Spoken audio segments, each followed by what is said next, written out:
नमस्कार, मी मेघा स्वागत करते तुमचं पुन्हा एकदा आपल्या मराठी ब्लॉग चॅनलमध्ये आणि आजच्या एका छोट्याशा नवीन दिवसाच्या नवीन व्हिडिओमध्ये. सर्वांना सगळ्यात आधी श्री स्वामी समर्थ. तर व्हिडिओ कंटिन्यू बघा, शेवटपर्यंत बघा. व्हिडिओ आवडला तर लाईक करा, शेअर करा आणि हां, माझ्या चॅनलवरती कोण नवीन असेल ना तर सबस्क्राईब करायला अजिबात विसरू नका.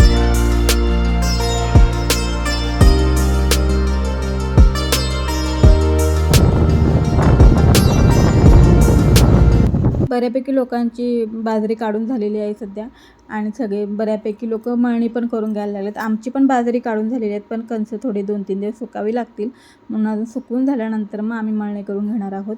सकाळी बाहेर जायच्या आधी सगळं घरातलं आवरलेलं, फक्त चपात्या करायच्या होत्या. भाजी आणि कढी करून ठेवून गेले होते. आमच्या इथे का भात करायला लागत नाही, म्हणजे शक्यतो कोणी भात खातच नाही. आठवड्यातून एकदा किंवा 15 दिवसातून एकदा भात करावा लागतो. तोही मला खायचा असेल तर केला, तर बाकीचे खातात. नाहीतर असं कुणाला आवड नाही आहे भात खायची, त्यामुळे चपाती भाकरी भाजी एवढंच असतं जेवण. त्यामुळे जेवणाचाही लोड नाही आहे जास्त. बाहेरून येताना मी काकडी, टोमॅटो, हिरवी मिरची हे थोडंफार जे संपलं होतं घरातलं ते घेऊन आले, कारण आमच्या घरापासून आम्हाला मार्केटला जायचं म्हटलं ते 7 ते 8 किलोमीटर लांब जावं लागतं आणि मग सारखं कोण जात नाही. आठवड्यातून किंवा 15 दिवसातून एकदाच जातो आम्ही. त्यामुळं आज गेलोच होतो, तर म्हटलं येताना थोडंफार जे संपले ते घेऊन यावं. आणि केळी पण घेतली, कारण असं बाहेर गेलं तरच आणता येतं, कारण असं आणायचं म्हणलं तर पटकन जवळपास काहीच नाही आहे 7 ते 8 किलोमीटर लांब गेल्याशिवाय. कारण आम्ही शेतामध्ये राहतो आणि आमचं शेतातलं घर आणि मेन रोड याच्यामध्ये 7 ते 8 किलोमीटरचं अंतर आहे. आणि तिथून पुढे मग तुम्ही बाकीच्या ठिकाणी जाऊन सामान वगैरे घ्यायचं म्हटलं तरी अर्ध्याच्या वरती दिवस जातो. त्यामुळे शक्यतो कोणी काम असल्याशिवाय 2-4 कामं एकत्र करूनच बाहेर जातो, की 2-4 कामं एकदम होतील. असं सारखं बाहेर जाता येत नाही.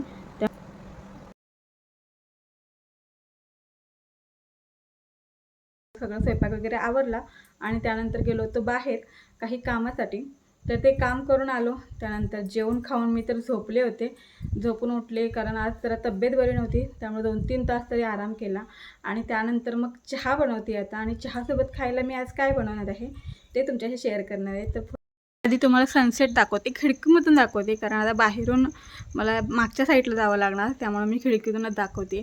किती सुंदर वाटते आणि ती कोवळी किरणं जी पडतात ना ती खूप भारी वाटतात. तर बघू शकताय तुम्ही.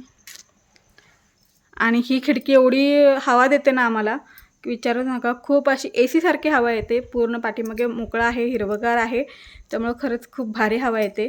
रात्री फॅनचीही गरज पडत नाही, एवढी छान हवा या खिडकीतून येते. बऱ्याच दिवसानंतर आहोंना अचानक आठवलं की पोह्यांचा चिवडा तू बरेच दिवस झाले केला नाहीस, तो आज कर. म्हटलं चला त्यानिमित्तानं सगळेजणच खातील.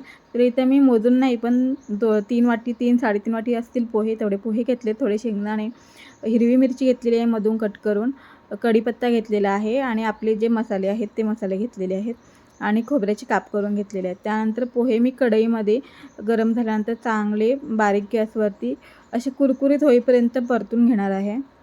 पोहे असे कुरकुरीत कडक झाल्यानंतर मी एका बाजूला काढून घेतले. त्यानंतर तेलामध्ये शेंगदाणे भाजून घेतले, तळून घेतले शेंगदाणे, जास्त नाही, थोडंसं तेल वापरलं होतं मी. आणि तळलेले शेंगदाणे पोह्यामध्ये काढून घेतले. त्यानंतर वाळे खोबरं होतं ते पण तेलामध्ये चांगलं परतून घेतलं. त्यानंतर त्याच तेलामध्ये मी 4-5 हिरव्या मिरच्या मधून कट करून घेतल्या होत्या त्या, आणि कढीपत्ता टाकला, थोडंसं हिंग टाकलं आणि थोडंसं जिरं टाकलं होतं. आणि त्यानंतर हळद टाकली. फक्त मिरची चांगली कुरकुरीत होईपर्यंत भाजली गेली पाहिजे, म्हणजे चिवडा मऊ होत नाही. त्यानंतर मग थोडीशी हळद टाकून परतून घेतलं. इथं मी लसूण टाकायला विसरलेली, पण तुम्ही नक्की टाका. त्यानंतर जे भाजलेले पोहे, शेंगदाणे आणि खोबरं होतं ते टाकून घेतलं. वरून थोडंसं चवीनुसार मीठ टाकलं आणि बारीक गॅसवरती 1-5 मिनटं परतून घेतलं. इथं मी तेल कमी होतं, त्यामुळं माझ्या पोह्याला कलर असा म्हणजे छान असा आला नाही, पण पोह्यांचा चिवडा खायला खरंच खूप भारी झाला होता आणि घरात आवडला पण सगळ्यांना. त्यानंतर खायला तर तुम्ही पण असा पोह्यांचा चिवडा कधी केला आहे का किंवा खाल्ला आहे का मला नक्की सांगा. तर माझी आजची रेसिपी तुम्हाला कशी वाटली ते पण सांगा, नक्की सांगा, कमेंट करून मी वाट बघते. नंतर मग सगळी गोळा करून भांडी घातली. थोडा वेळ बसले शांत यांच्याशी गप्पा मारत आणि मग आले वॉकिंगला खाली. तर आमच्या हे शेतामधला मक्का आहे, आता 20 ते 25 दिवसांचा आहे, वाढ पण चांगली आहे. आता खुरपणीला आलेला आहे, पण बहुतेक औषध मारणार आहेत, कारण खुरपणीला बरेच पैसे जातात आणि तेवढे पैसे घालायचे म्हणते तर मक्कामधून काय तुम्हाला मिळणार सांगा. एका दिवसाचे एका बाईचे 250 रुपये असतात आणि त्या हिशोबाने म्हटलं तर 2 वावराचे म्हटलं तर नाही म्हटलं तर 6,000 ते 7,000 रुपये आरामात जातात. कदाचित त्यापेक्षा पण जास्त लागतात कधी कधी, त्यामुळं औषधच मारायचं ठरवलेलं आहे. तर सकाळीच 2 अंथरुण धुतली होती, म्हणजे एक बेडशीट धुतलं होतं, एक गोधडी धुतली होती आणि त्यानंतर एक ब्लँकेट पण धुतलं होतं. सकाळपासून आज बरीच कामं केली, पण सगळी कॅप्चर करता येत नाहीत मोबाईलमध्ये, कारण कामांची घाई असते आणि पाऊस नाही तोपर्यंत म्हटलं थोडं थोडं अंथरूण वगैरे धुवून घ्यायला हवं. तर आमची तुळस बघा किती छान आलेली आहे आणि इथं हे गोकर्णाचं झाड खरंच खूप भारी वाटतं. तर आजचा व्हिडिओ मी इथंच संपवणार आहे.